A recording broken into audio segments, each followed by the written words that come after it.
What Brexit means in practice and how it will affect people's lives remains to be seen. So what do people think will happen? Well, I'm joined now by Jonathan Isaby, editor of Brexit Central, and also The Guardian columnist Dawn Foster. Thank you both very much for joining us.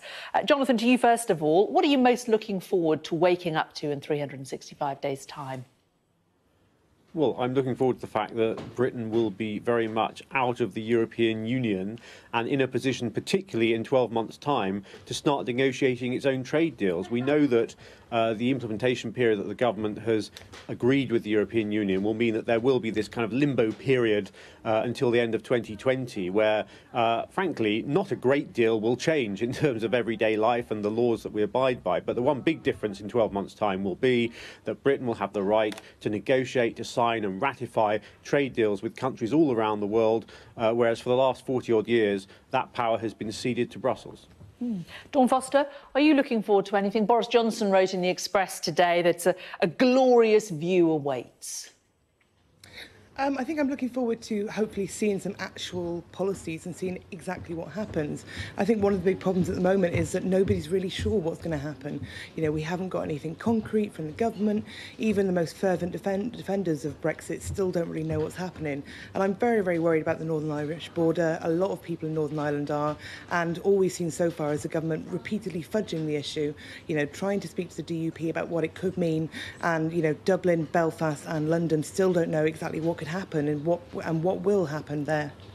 That's a fair point, isn't it, Jonathan Isaby? Northern Ireland, nobody really seems to have a clear answer as to what the solution will be. They keep saying that we will have an answer, there will be no hard border, there will be an answer, but they don't know what that answer is. I mean, frankly, there's a lot of scaremongering being put about regarding the Northern Irish border, some of it quite irresponsible, saying that this could somehow return to the horrid days of the past of the Troubles, which absolutely nobody wants, and even talking about it is hyperbole in my view. A lot of people... we had that... sorry to interrupt you, but you know, Adam Bolton did his programme from Northern Ireland today, and that was something that was expressed by people living there, living on the border. This isn't hyperbole, this is how people who live there feel. It is not our membership of the European Union that has brought about peace in Northern Ireland. It is work by politicians on all sides of the political divide and on both sides of the border over a period of time back in the 1990s that created the Good Friday Agreement. The EU was utterly peripheral to the Good Friday Agreement.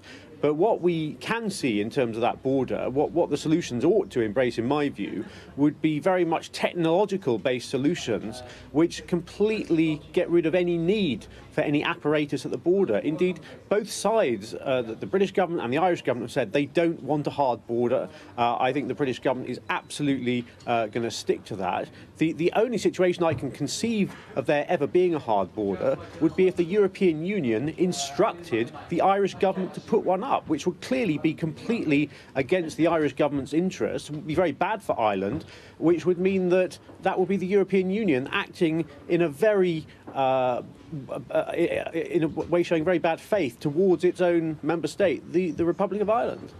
Dawn, do you think we're guilty of focusing on the negative a year on? Yes, there still needs to be an agreement on Northern Ireland and trade, but hasn't quite a lot been achieved over the last few months? Some things have. I think the reason we're focusing on the negative is because, you know, it's exactly what you do in any situation where you're going into the unknown. A lot of people are very, very worried about what could happen and trying to, you know, sort these things out before we go forward. At the moment, nobody's really sure what net benefits will come out. We may be able to negotiate some good trade deals, but we equally may not. And I think a lot of people are just, you know, trying to make sure that we get the best possible deal and actually keep safety there. I mean, I disagree with Jonathan. I don't think anyone is scaremongering around Ireland. I mean, you know, one of the big arguments by the Leave campaign was that they wanted to take back control of our borders. And if we have a border, you know, as we do at the moment in Ireland, where it's soft, people I know there, you know, walk across it constantly, they get petrol, they live on one side, work on another, and it's impossible to see how that could work with the UK leaving the European Union, and you know, and that being the gateway into Europe. So you know, a lot of people are worried about immigration around borders, and you can't then have a soft border if if you know, Northern Ireland is the UK, and then, you know, literally over there is the rest of the European Union. So I don't think people are scaremongering. I think people are just trying to be as cautious as possible to make sure that we avoid problems rather than create them and then try and solve them. Jonathan, are you confident that we will definitely leave in a year's time? Tony Blair this morning saying that he feels the momentum is increasing for the possibility of us not leaving ultimately. Can you see any future where we don't leave? No, I can't. Absolutely, we will leave.